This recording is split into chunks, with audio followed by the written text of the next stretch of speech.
हमारा खाली जानी आई हा। महंगाई गो गिफ्ट लभर जी संगे ले ले आई हा। दूल्हा के देखे हमारा खाली जानी आई हा।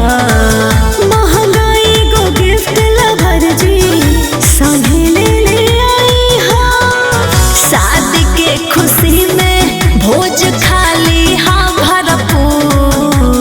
शादी के खुशी में भोज खाली हाँ भरपूर।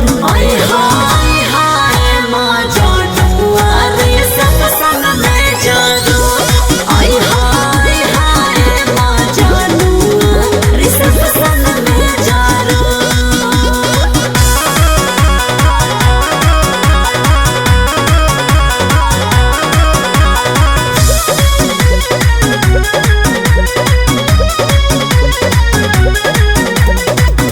नेवता हमार जानू कला स्वीकार हो।